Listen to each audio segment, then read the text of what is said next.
আসসালামু আলাইকুম সবাইকে। আজকে আমি লাউয়ের ছিলকা ভাজি করব, তো আপনাদের সঙ্গে শেয়ার করব। এই তো আমি কাটতেছি, দেখুন কিভাবে কাটি। সেই আমার কাটার দিয়ে চিকন করে কেটে নিচ্ছি, মানে পাতলা করে। এই তো কাটা শুরু করছি আমি। তো দেখবেন আমার ভাজিটা কেমন হয়, কিভাবে কি করি। আসলে আমার মেয়ের খুব পছন্দ এই তরকারিটা, ওর জন্যই করতেছি। বাচ্চারা খেলে মারা খুশি হয়, তাই একটু কষ্ট তো করতেই হবে বাচ্চাদের জন্য, করার কিছুই নাই। কাটা প্রায় শেষ আমার, ছিলকাটা। এবার আমি সঙ্গে 2-3টা আলু দেবো, অনেক ছোট ছোট আলু দিচ্ছি, তাহলে মানে ভাজিটা ভালো হবে, তাই আলু দিচ্ছি। আর আলু না থাকলে ওর পানি টানার লোক থাকবে না, তাই আর কি আলু দেওয়া হচ্ছে। তো দেখুন আমি কীভাবে কাটতেছি আলুটা, পাতলা পাতলা করে কেটে নেব, মানে লাউয়ের ছিলকার মতোই করে কাটতে হবে। তো কে কে এই রান্নাটা খাইছেন অবশ্যই আমাকে কমেন্টে বলবেন, আর যারা খান নাই তারা অবশ্যই এটা বানিয়ে একবার খেয়ে দেখবেন, অনেক মজা পাবেন। আর লাউয়ের ছিলকাটা যেন একদম কুচি লাউয়ের হয়, বাতি লাউয়ের হবে না, মানে ভালো হবে না ওইটা। আমি এখানে 3টা আলু দেবো, বেশি দেবো না, কারণ আলুর তো অনেক দাম এখন, তাই কম করেই দিচ্ছি। তো মাইন্ড কেউ করবেন না, এটা সত্যি কথাটাই বলছি।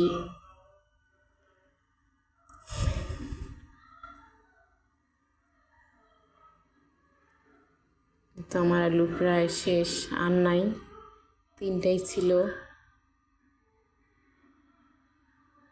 আমার, কাটা হয়ে গেছে। আশা করে বলবেন আমি কিভাবে কি করতেছি। ভালো লাগলে অবশ্যই লাইক করবেন, শেয়ার করবেন। আপনাদের একটা লাইক শেয়ারে আমার অনেক কিছু। বাজে কমেন্ট কেউ করবেন না আমাকে। এখন আমি চলে আসছি, চলে আসার পরেই তো মরিচ পেঁয়াজ ভেজে ধুয়ে রাখা তরকারিগুলো এখন এখানে দিয়ে দিলাম। তো এখন আমি ভালো করে মিক্স করে নেব। মিক্স করা হয়ে গেলে আমি এখানে হলুদ আর লবণ অ্যাড করব।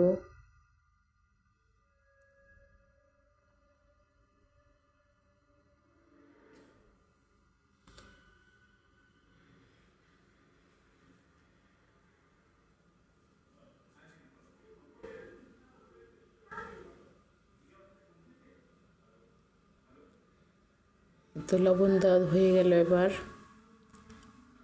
আমি এখন ভালো করে আবার মিক্স করতেছি। লবণটা পুরোটা তরকারিতে যখন মিক্স হবে তখন তরকারিটা এমনিতে একটু নরম হয়ে যাবে। লবণ ছাড়া তো কোনো তরকারিই হয় না, তরকারিতে লবণ না দিলে তরকারি সিদ্ধ হয় না। ওটা যে কোনো তরকারির ক্ষেত্রে এরকম, এমন একটা জিনিস আল্লাহ তাআলা আমাদের জন্য সৃষ্টি করেছে, আমরা যেন জিভলার স্বাদটা আর কি ওই লবণটাই ধরতে পারে। তো পানি দিলাম, পানি দিয়ে আমি ঢেকে দিচ্ছি। এই তো আসলাম, এবার পানি টানছে কিছুটা, আর একটু হবে। এখানে আমি ভালো করে দেখি কী করা যায়। আপনারাও দেখতে থাকুন আমার ভিডিওটা।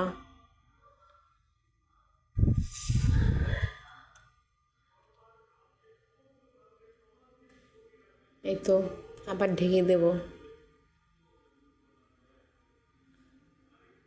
ভালো করে সিদ্ধ হওয়ার পর পানিটা শুকিয়ে যাওয়ার পর একটু লাড়া দেব আবার। তো আমার মেয়ের পছন্দের খাবারটা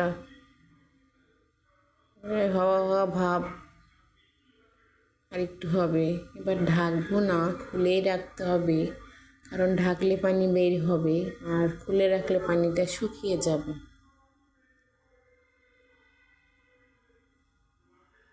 তো আপনার এটা বানিয়ে খেয়ে দেখবেন কেমন হয়। এই যে আমি মাঝখানে একটু গর্ত করে নিয়েছি যেন আমি বুঝতে পারি পানিটা শুকাইলো নাকি না শুকাইলো। আবার যদি একদম পানিটা শুকিয়ে যায় তখন দেখবেন তেল তেল বার হচ্ছে। এই তো পানি শুকিয়ে গেছে, এবার তেল শুধু বার হচ্ছে।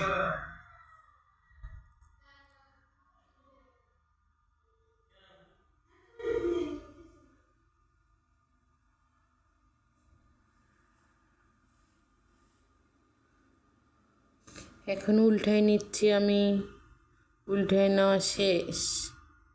এই তো এখন হয়ে যাবে আমার ভাজি, লাউয়ের ছিলকার ভাজি। তো এটা আমার ছেলে খেয়ে রিভিউ দিচ্ছে, পাচ্ছে না, কেন ওগুলো খাবেও না। আর মেয়ে তো সামনেই আসে না, কীভাবে আপনাদেরকে দেখাবো। তো আপনারা একটু বুঝে নেবেন, আপনারা একদিন বানিয়ে খেয়ে দেখবেন, অনেক স্বাদ এটার। আমার মেয়ের মতো আপনারাও স্বাদ পাবেন। তো এই তো আমার এটা হয়ে গেছে বা শেষ।